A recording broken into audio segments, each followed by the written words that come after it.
Before we start, a disclaimer. The information provided in this video is for educational and informational purposes only and should not be considered financial advice. Let's talk about the Chinese secret to saving money, something I've learned from my dad, who's the epitome of a frugal and money-smart person, as well as from my experiences living in and traveling throughout China. And let me tell you, the way the Chinese approach saving money is staggering. Here's a fact that blew my mind. As of 2021, China's gross savings rate is 45%. For every $100 earned, nearly $46 is saved. In the EU. By comparison, the savings rate is between 3, nearly a tenfold difference. So why are the Chinese so much better at saving? Let's start with the cultural roots. In the US, we're surrounded by consumerism. Discounts, financing, buy now, pay later offers, it's everywhere. Spending is practically ingrained in our culture. This actually has historical roots. After World War II, Americans were encouraged to consume as a patriotic way to stimulate the economy. China, however, is different. From a young age, Chinese children are taught that saving money is honorable. A good example is the tradition of giving children red envelopes filled with lucky money during Chinese New Year. Instead of spending it, kids are encouraged to save it. Even during New Year greetings, instead of saying Happy New Year, people say Gong Xi Fa Chai, which translates to Hope You Get Rich. It's lighthearted but reveals a deep-seated value. Financial security equals success.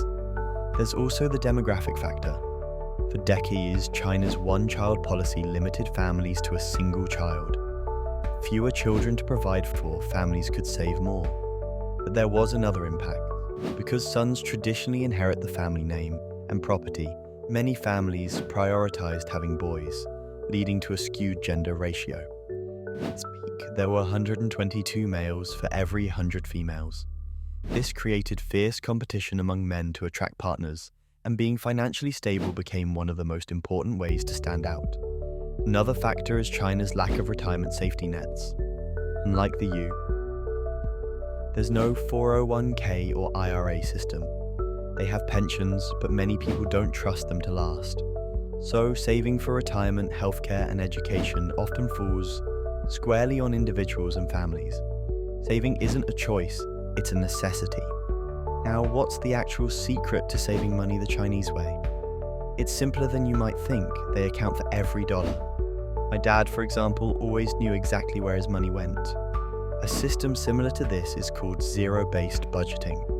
It's where every dollar of your income has a purpose, whether for rent, savings, or debt repayment, so nothing is left unaccounted for. If you make $4,000 a month, you'd allocate every dollar until you have zero left at the end.